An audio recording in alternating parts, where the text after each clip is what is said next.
L'un a été exécuté par injection létale, puis on lui a retiré le cerveau, un autre s'est pendu en prison, un a été exécuté d'une seule balle, un a été tué lors d'une fusillade depuis une voiture, et un autre a utilisé une lame dissimulée pour mettre fin à ses jours dans sa cellule.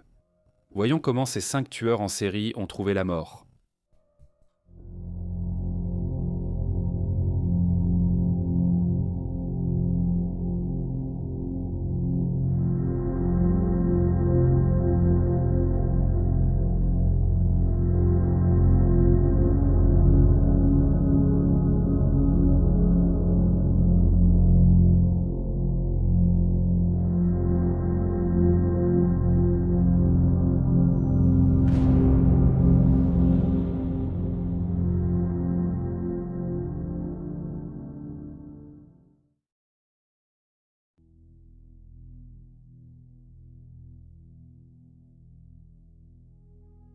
Nous allons commencer par Israel Keyes, un tueur en série américain, braqueur de banque, cambrioleur, incendiaire, kidnappeur et délinquant sexuel. Il a été reconnu coupable de 3 meurtres, mais on pense largement qu'il en a tué au moins 11 et qu'il a commis des dizaines d'autres crimes à travers les États-Unis de la fin des années 1990 jusqu'en février 2012. C'était un tueur cruel et calculateur, voyageant dans divers endroits et ciblant au hasard ceux qui croisaient son chemin. Il attendait dans des lieux isolés comme des parcs ou cimetières pour éviter tout témoin de ses crimes. Bien que ses victimes soient choisies au hasard, ses expéditions étaient minutieusement planifiées. Il enterrait son matériel destiné à ses meurtres, dont armes à feu, munitions et produits chimiques pour détruire les corps. Quand il avait envie de tuer, il sortait son équipement et parcourait des kilomètres pour choisir sa victime. Il prenait même l'avion hors des États-Unis vers le Canada, le Mexique et le Belize. En déplacement, il éteignait son téléphone et payait en espèces, compliquant sa traque. Il finançait ses voyages par des braquages de banque. Keyes a finalement été arrêté après avoir assassiné Samantha Koenig, âgée de 18 ans qu'il avait enlevée dans un petit café à Anchorage, en Alaska, le 1er février 2012. Il l'a agressée sexuellement puis tuée le lendemain, abandonnant son corps dans un abri chez lui avant de partir 2 semaines en croisière avec sa famille. À son retour, il a sorti son corps de l'abri, a maquillé le visage du cadavre, lui a cousu les yeux ouverts avec du fil de pêche et a pris une photo d'elle à côté d'un exemplaire du Anchorage Daily News, vieux de 4 jours, posant de façon à faire croire qu'elle était encore en vie. Après avoir exigé $30 000 de rançon à sa famille, dont une partie a été versée sur le compte bancaire de Koenig, Keyes a démembré son corps et l'a jeté dans le lac Matasuca, au nord d'Anchorage. Ensuite, dans un rare faux pas, il a utilisé la carte bancaire de Samantha pour retirer de l'argent à des distributeurs dans plusieurs États américains. Il se déguisait toujours, mais a finalement été arrêté après qu'une caméra de sécurité a filmé sa voiture de location en Arizona et qu'il a été pris. Keyes a été arrêté et finalement ramené en Alaska où il a avoué le crime. Alors qu'il était en détention, il a partagé des détails sur d'autres crimes qu'il avait commis et il a finalement été relié à 3 meurtres. En attendant son procès au centre correctionnel d'Anchorage, Keyes, âgé de 34 ans, a réussi à dissimuler une lame de rasoir malgré une surveillance stricte et, le 2 décembre, il s'est coupé les poignets et a tenté de s'étrangler. Une lettre de suicide intitulée « An Ode to Murder » a été retrouvée sous son corps, sans indice sur d'autres victimes potentielles. En 2020, le FBI a publié les dessins de 11 crânes et d'un pentagramme qui avait été tracé avec du sang et retrouvé sous le lit de Keyes après son suicide. Un dessin portait la mention « Nous ne faisons qu'un » en bas. Le FBI pense que le nombre de crânes correspond au nombre total de ses victimes. Une fin glaçante pour un tueur très sadique.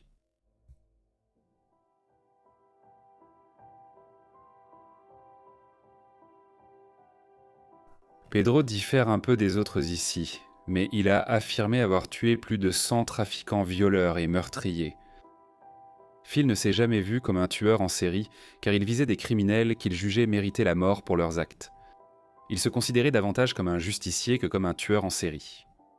Phil a tué sa première victime à 14 ans pour se venger de l'homme qui avait renvoyé son père.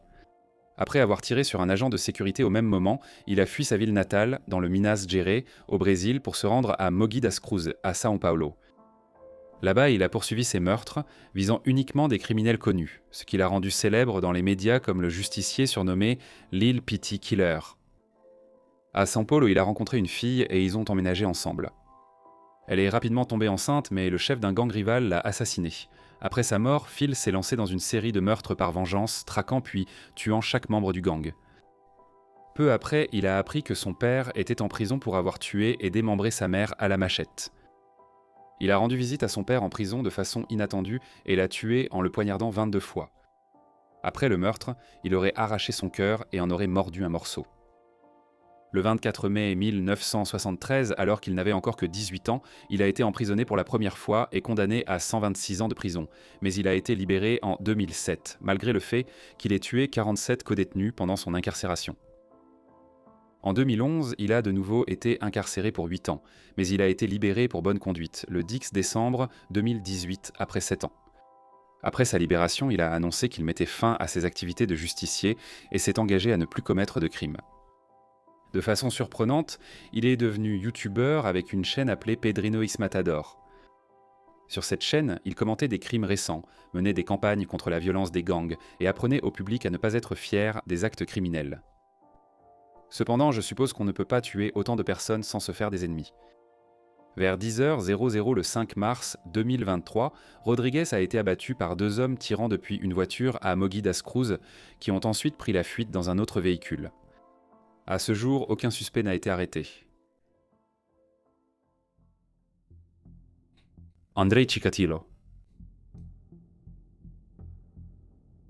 Andrei Chikatilo était un tueur en série soviétique né en Ukraine, surnommé le boucher de Rostov, l'éventreur de Rostov et l'éventreur rouge, qui a agressé, assassiné et mutilé au moins 52 femmes et enfants entre 1978 et 1990. En RSFS de Russie, en RSS d'Ukraine et en RSS d'Ouzbékistan. Chikatilo, père de 2 enfants, marié et ancien enseignant, a commis son premier meurtre en septembre 1978 lorsqu'il a tué une fillette de 9 ans. Il a ensuite tué au moins 52 autres enfants et adultes. Dans la plupart des cas, il essayait d'arracher les yeux de ses victimes. Il attirait ses victimes avec des promesses d'argent ou, lorsqu'il s'agissait d'enfants, de bonbons. Il a fallu des années pour relier tous les meurtres à un seul tueur, et de nombreuses occasions d'arrêter Chikatilo ont été manquées.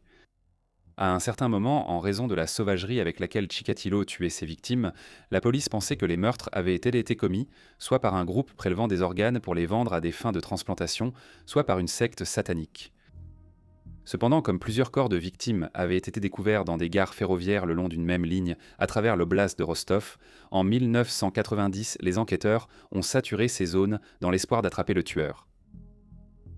Le 6 novembre, Chikatilo a tué et mutilé une femme de 22 ans dans un bois près de la gare de Don-Don-Lechkost. Après l'avoir tuée, il est retourné sur le quai de la gare et a été remarqué par un policier en civil qui l'a vu se laver les mains et le visage et a remarqué de l'herbe et de la boue sur son manteau. Il semblait suspect, alors l'agent a vérifié ses papiers mais n'avait aucune raison de l'arrêter. Ce n'est qu'après la découverte du corps, quelques jours plus tard, qu'il a été relié au meurtre. Chikatilo a finalement été arrêté le 20 novembre après avoir été surveillé pendant 6 jours. Quelques jours plus tard, il a avoué 56 meurtres et guidé la police vers des corps encore non découverts. Il a été traduit en justice à Rostov le 14 avril 1992, accusé de 53 meurtres ainsi que de 5 agressions sexuelles sur mineurs commises lorsqu'il était enseignant. Au tribunal, Chikatilo se tenait dans une cage en fer spécialement construite dans un coin de la salle d'audience pour le protéger des attaques des proches enragés et hystériques de ses victimes. Le 15 octobre, il a été condamné à mort, ainsi qu'à 86 ans de prison, après avoir été reconnu coupable de 52 meurtres et de 5 agressions sexuelles. À l'annonce de son sort, Chikatilo a envoyé son banc valser d'un coup de pied à travers sa cage et a crié des insultes. Le 14 février 1994, Chikatilo a été sorti de sa cellule du couloir de la mort, emmené dans une pièce insonorisée de la prison de Novokrasnipol et exécuté d'une seule balle derrière l'oreille droite. Il a été enterré dans une tombe anonyme au cimetière de la prison.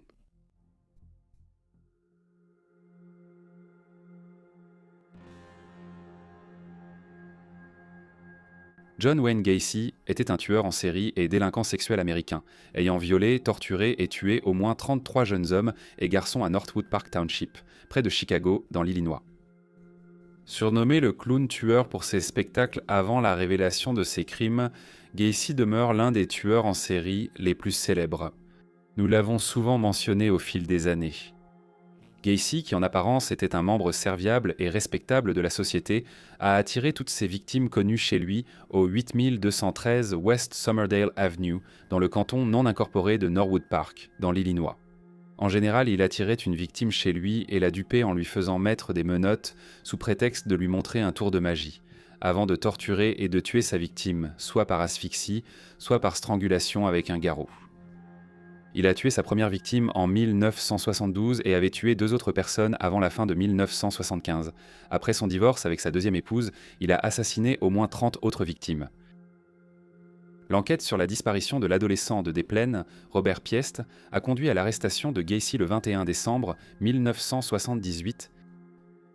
Informé que la police avait trouvé des restes humains dans le vide sanitaire de sa maison et qu'il serait accusé de meurtre, Gacy a déclaré vouloir clarifier la situation. Aux premières heures du 22 décembre, en présence de ses avocats, Gacy a avoué avoir assassiné environ 30 jeunes hommes, qui selon lui étaient un truc tout centré chez lui de leur plein gré. Il a été reconnu coupable de 33 chefs d'accusation de meurtre. Il a aussi été reconnu coupable d'agression sexuelle et d'attentat à la pudeur sur un enfant. À l'époque, sa condamnation représentait le plus grand nombre de chefs d'accusation pour lesquels une personne avait été reconnue coupable dans l'histoire des États-Unis. Il a été condamné à mort pour chacun des meurtres commis et son exécution a été fixée au 2 juin 1984. Il passera 14 ans dans le couloir de la mort. Seul en prison, il s'est mis à peindre. Depuis, ses peintures ont été exposées et vendues aux enchères. Le matin du 9 mai 1994, Gacy a été transféré au centre correctionnel de Stateville pour être exécuté.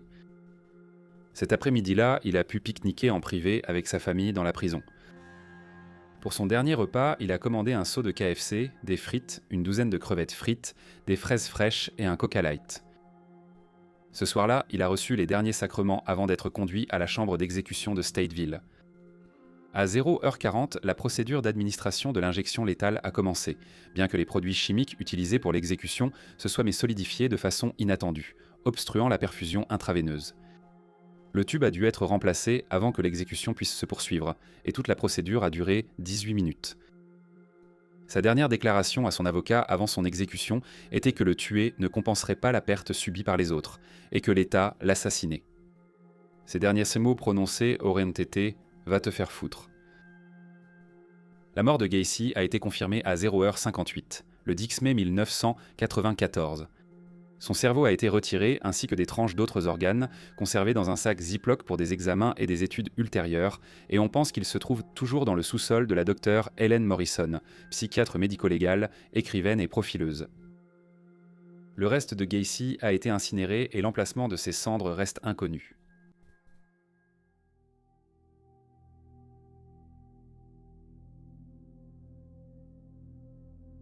Dès son enfance, Frederick West, originaire du Gloucestershire, en Angleterre, était déjà connu de la police pour divers délits et infractions sexuelles. Il est ensuite passé au meurtre et, après sa rencontre avec Rose, sa seconde épouse, la situation a vite dégénéré. Pendant une période de 20 ans, entre 1967 et 1987, Frederick a assassiné au moins 12 jeunes femmes, y compris sa première épouse et sa propre fille, Heather. La majorité des meurtres ont été commis avec sa seconde épouse, Rose, bien que Frederick ait tué au moins 2 femmes avant de la rencontrer. Après plusieurs meurtres, les corps étaient démembrés et enterrés dans des champs arrière-cour ou, après le déménagement à Cromwell Street à Gloucester, dans le jardin ou sous la cave. Rose est connue pour avoir tué la belle-fille de Frederick. Les soupçons ont visé Frederick et Rose après que leur fille, Louise, 13 ans, a révélé à une amie que son père l'avait agressée sexuellement à plusieurs reprises. La mère de l'amie a appelé la police, mais l'affaire contre Frederick a été abandonnée car ses enfants, dont Louise, ont refusé de témoigner. La police s'est inquiétée pour Heather, la fille du couple disparu depuis 1987, ainsi que pour la première épouse de Frederick, Rina, et sa belle-fille Charmaine. Le 23 février 1994, la police est arrivée au 25, Cromwell Street, et la vérité choquante a été révélée après que Frederick a avoué avoir tué Heather et l'avoir enterrée sous la terrasse. 9 corps ont été découverts enterrés à divers endroits de Cromwell Street. La belle-fille de Frederick a été retrouvée dans l'ancienne maison du couple à Midland Road, et 2 autres corps ont été découverts dans les champs Letterbox et Fingerpost à Campbell, près de la frontière Gloucestershire-Herefordshire. Frédéric et Rose ont tous deux été arrêtés le 25 février 1994. Plus tard, Frédéric a avoué avoir tué jusqu'à 30 personnes, indiquant qu'il y aurait encore 18 autres victimes non découvertes. Lors des interrogatoires, Frédéric se montrait très détaché à propos des meurtres, choquant les enquêteurs. Un psychologue a attribué cela au fait que Frédéric avait tué et torturé tant de personnes au fil des ans. Il était désensibilisé à ces crimes.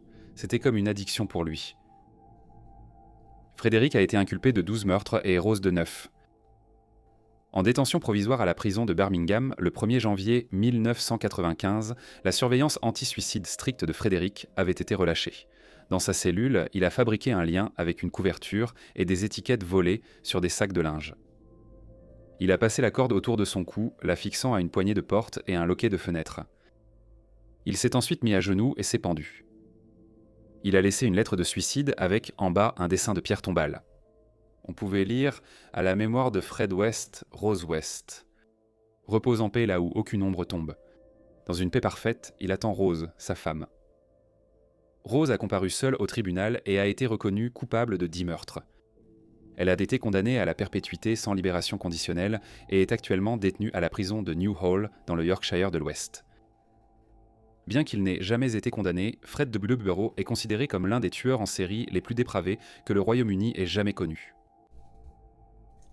Nos pensées vont à toutes les victimes qui ont été touchées par les affaires dont nous avons parlé dans cette vidéo. Merci d'avoir regardé et on se retrouve dans la prochaine vidéo.